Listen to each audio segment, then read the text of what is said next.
मित्रांनो, आई कुठे काय करते या मालिकेच्या आजच्या भागामध्ये तर ती आता बाहेर अंगणामध्ये बसलेली असते. सुधीरने जे कानातले तिला गिफ्ट केलेले असतात ना, त्या कानातल्यांकडे ती पाहतच राहते. तेव्हा आता सुधीरने जे काही कानातले केलेले असतात ते खरं तर तिच्यासाठी खूप महत्त्वाचे असतात, म्हणून ती कौतुकाने त्याच्याकडे पाहत असते. मग तिला आता आठवतं की जेव्हा माझं लग्न झाल्यानंतर सुधीर नेहमी घरी यायचा, तेव्हा तो खरं तर मला पापड लोणची घेऊन यायचा, कारण आई ते बनवायची आणि त्याच्यातून घरखर्च भागवायची. धीरला सुद्धा एवढी चांगली नोकरी नव्हती, परंतु आता मुलाच्या शिक्षणासाठी सुद्धा खूप पैसे लागायचे. माझी आई ही पापड लोणची नेहमी बनवायची. जेव्हा मी पापड लोणची तिला घेऊन यायचं तेव्हा तिला खूप आनंद व्हायचा. आईचे गुडघे सुद्धा खूप दुखत आहेत हे तो तिला सांगायचा. नंतर तिला आठवतं अनिरुद्ध तेव्हा ऑफिसवरून घरी यायचा आणि घरी आल्यानंतर अरुंधती म्हणायची की सुधीर आलाय. मग आता सुधीर आलाय तर त्याला सुद्धा 3-4 हजार रुपये असेच देऊन टाक, कारण घरात जे नोकर आहेत ना आपले, त्यांना सुद्धा आपण बोनस देतोच ना, असे देऊन टाक त्याला. ही अपेक्षा असेल बहिणीकडून काहीतरी तिने द्यावं म्हणून दिवाळीला. तेव्हा आता सुधीर म्हणतो, अहो नाही, माझी तशी काही अपेक्षा नाही आहे, मला काहीच नको. मी माझ्या आरूसाठी पापड लोणची घेऊन आलो, पैशांची गरज नाही आम्हाला. अरुंधतीला पूर्वीचे सर्व दिवस आठवू लागतात. तेव्हा अनिरुद्धला विचारतो, तू ही नोकरी का करतोस रे सुधीर? मग आता सुधीर म्हणतो की बाहेर मी खूप प्रयत्न करतोय पण मिळत नाही ना. ऐका ना, तुम्ही तुमच्या कंपनीमध्ये खूप मोठ्या हुद्द्यावर आहात ना अनिरुद्धराव, मग तुम्ही बघा ना तुमच्या कंपनीमध्ये काही नोकरी मला एखादी भेटली तर, कारण तुमच्या कंपनीत जॉब लागला तर खरंच खूप बरं होईल हो. तेव्हा अनिरुद्ध आता हसतो आणि म्हणतो, अरे सुधीर, आमच्या कंपनीमध्ये ना तुला दारात सुद्धा उभं करणार नाहीत, तर तुझं शिक्षण सुद्धा झालं नाहीये, तुला पर्सनॅलिटी सुद्धा नाहीये, तुला मग कोण देणार अशा वेळी जॉब? असं म्हणून अनिरुद्ध आता नेहमी त्याचा अपमान करायचा. परंतु सुधीर तो मनावर न घेता नेहमी अनिरुद्धला म्हणायचा की मी सगळं काही शिकेन आणि तुम्ही असाल ना माझ्याबरोबर तर टेन्शनच नाही. अनिरुद्ध त्याला काहीही मदत न करता म्हणायचा, हे सगळं काही अगोदरच शिकायला हवं होतं आणि आत्ता तर तुझं काहीच होऊ शकत नाही. अरे सुधीर, तू ना त्या 10x10च्या खोलीतच अडकून पडणार आयुष्यभर, असं अनिरुद्ध टोमने सुधीरला मारायचा. आणि तुझी बहीण व तू दोघेही एकसारखे आहात, तुम्हा दोघांनाही काही ध्येयच नाही आयुष्यामध्ये, तू आणि तुझी बहीण आयुष्यभर अशीच राहणार. त्यानंतर अनिरुद्ध आता पुन्हा एकदा टोमणा मारतो की दिवाळीत सगळ्यांना कसं खुश करायचं असतं अरुंधती, नाहीतर सगळ्यांनाच नजर लागते, असं म्हणून तो आता तेथून जातो. सुधीरचा एवढा मोठा झालेला अपमान पाहून अरुंधतीला खरं तर खूप वाईट वाटत असतं. त्यानंतर अरुंधती आता खूप रडू लागते. तेव्हा सुधीर म्हणतो, आरू अगं तू अशी रडू नकोस ना, ते काय खोटं बोलले, चुकीचं बोलले का ते? नाही अगं, ते खरंच बोलले आहेत, कारण तुला माहीत आहे ना की खरंच मला इंग्लिश बोलता येत नाही, माझं शिक्षण नाही ना, मला पर्सनॅलिटी आहे, त्यामुळे कसं आहे ना आपल्याला त्यांचं ऐकावंच लागतं. जाऊ दे, मला वाईट नाही वाटलं ग, ते जे बोलले ना ते खरंच बोलले आहेत. आणि तुला सांगू का, त्या डोंबिवलीच्या 10x10च्या खोलीमध्ये मी अगदी सुखात राहतो, माझी आई सुद्धा. असं म्हणून तो अरुंधतीला सांगतो की अजिबात तू काळजी करू नको आमची, आणि आमचा विचार सोडून दे आता. हे सगळं काही आता अरुंधतीला आठवत असतं आणि मग अरुंधती ही आता त्या कानातल्यांकडे पाहतच राहते. तिच्या डोळ्यातून घळाघळा पाणी येत असतं, कारण आता अनिरुद्ध अगोदर आमचं लग्न झाल्यावर माझ्या माहेरचा किती अपमान करायचा, हे सगळं काही आता तिला आठवत असतं. त्याच वेळी आता यश हा तेथे येतो. अरुंधतीला रडताना पाहताना मनाची घालमेल होते. मग आता अरुंधतीला तो विचारतो, काय झालं अगं आई? मग आता ती अजूनही त्या कानातल्यांकडे पाहत असते आणि म्हणते, काही नाही रे बाळा, हे मी कानातले बघितले आणि मला एकदमच असं भरून आलं, कारण सुधीरने त्याच्या ताईडीसाठी केले. बघ ना किती छान आहे ना हे कानातले. तेव्हा यश म्हणतो की खूप छान आहेत आणि तुझ्या कानात तर अजूनच छान दिसतील. पुढे आता यश म्हणतो, आई मला आज ना खूप छान वाटतंय, कारण मामाने नवीन घर घेतलं, मामाला नवीन छान नोकरी सुद्धा आहे ना. खरंच मामाने आणि आजीने खूप संकटामध्ये खूप कष्टात दिवस काढले आहेत. तेव्हा अरुंधती म्हणते, हो ना, खूप कष्टात त्यांनी दिवस काढले आहेत, पण कधी कुणासमोर हात त्यांनी जोडले नाहीत, त्यासाठी खूप मेहनत सुद्धा घेतली आहे. देव हा नेहमी बघत असतो, कष्ट करणाऱ्याच्या नेहमी पाठीशी तो उभा असतोच. तेव्हा यश म्हणतो, खरं आहे आई तुझं. मग आता पुढे अरुंधती म्हणते, वाईट अवस्था होती ना, म्हणजे माझं लग्न झाल्यानंतर, पण मी कधीच त्याला 1 रुपयाची सुद्धा मदत नाही करू शकले रे, कारण अनिरुद्धने कधीच त्याला असं जवळ केलं नाही.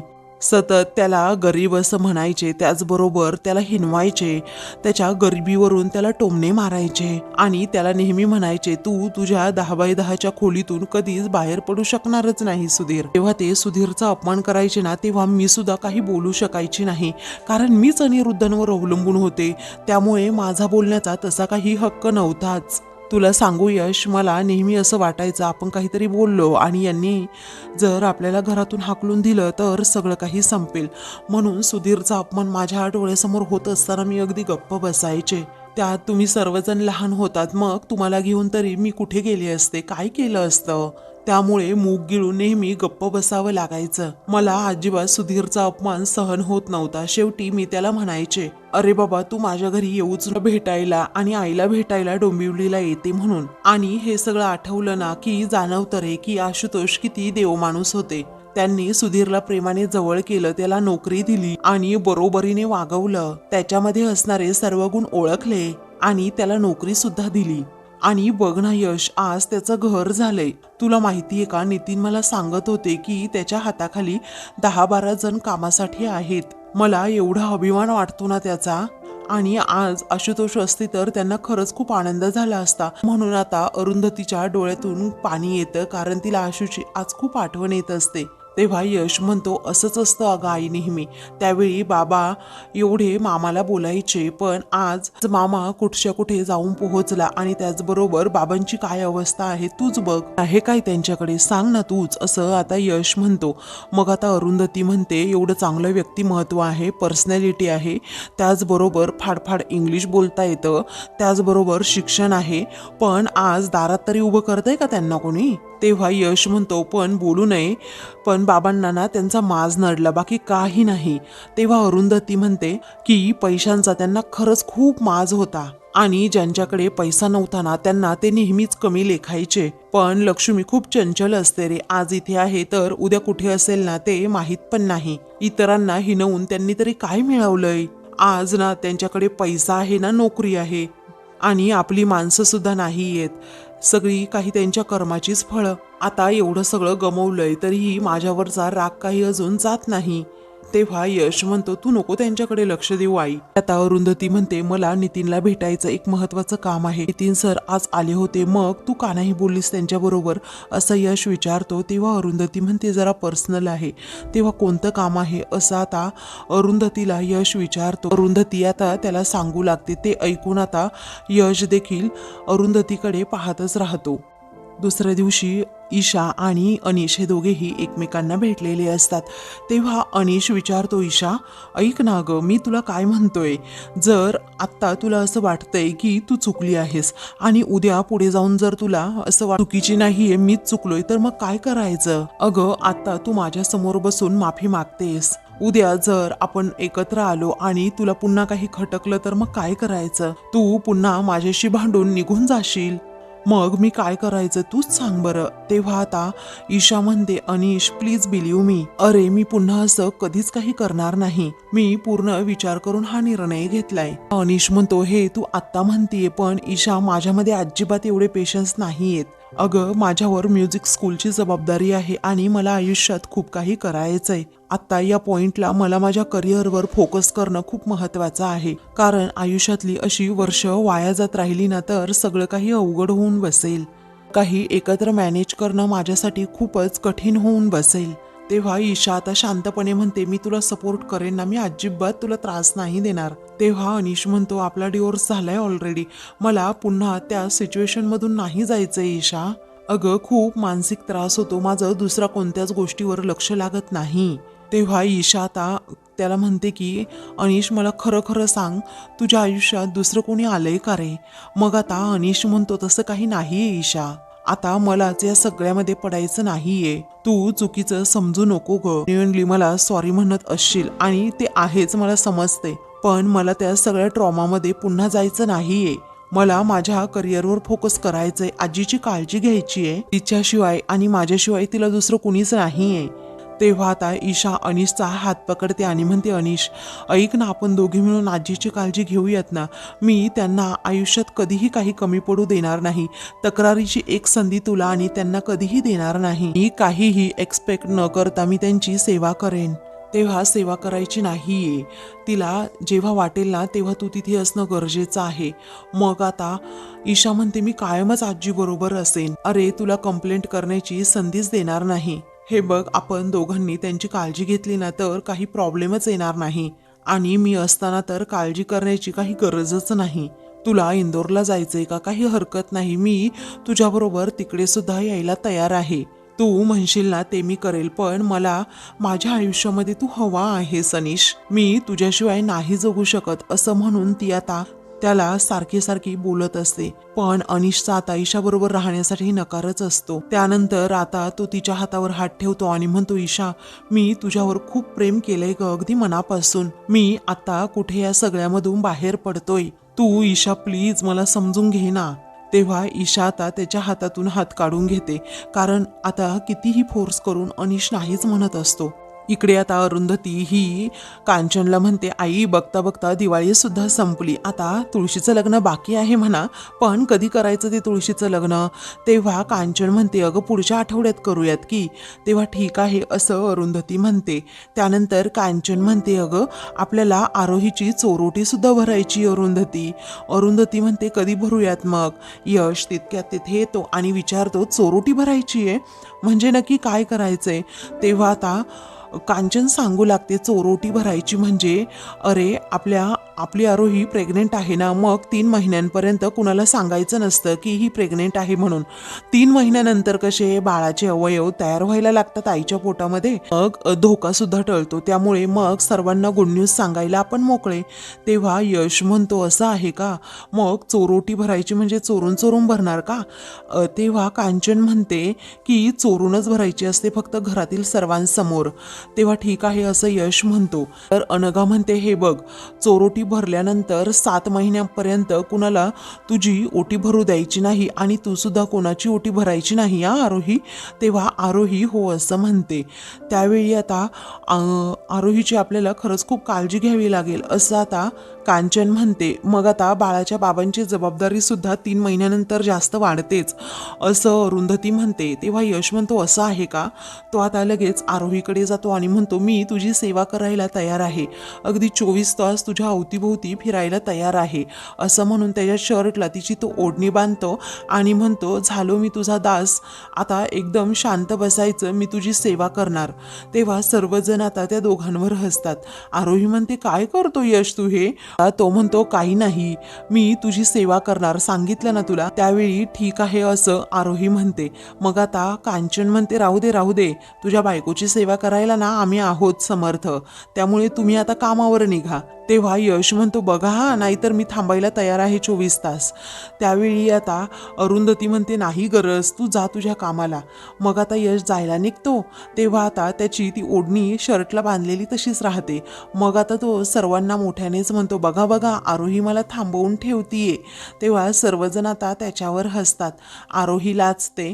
मग आता यश म्हणतो, आरोही अगं काय आहे हे, तू मला का थांबवतेस हात पकडून?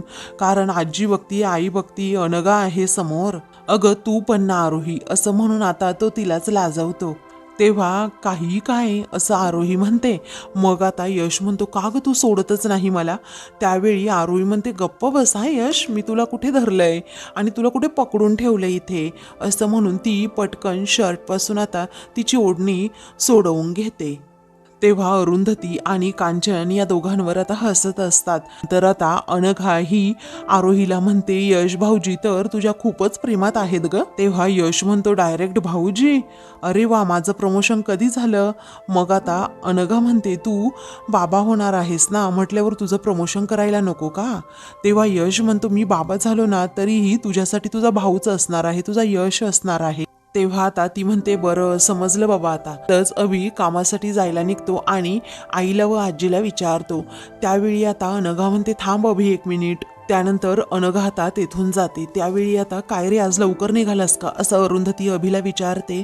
तेव्हा अभि म्हणतो, हो आई, एक सर्जरी आहे ना, म्हणून लवकर निघावंच लागेल आता. काही वेळानंतर आता कांचन विचारते, काय रे, चोरोटीचं सामान कोण आणणार आहे आज मग. अरुंधती म्हणते, अनघा आणि आरोही या दोघीही बाहेर पडणार आहेत ना, मग त्या दोघींनाच आपण आणायला सांगूयात, चालेल ना. कांचन म्हणते, हो चालेल, कुणीही आणलं तरी काही फरक पडत नाही एवढा. तेव्हा कांचन म्हणते, जाताना माझ्याकडून यादी घेऊन जा हा आरोही.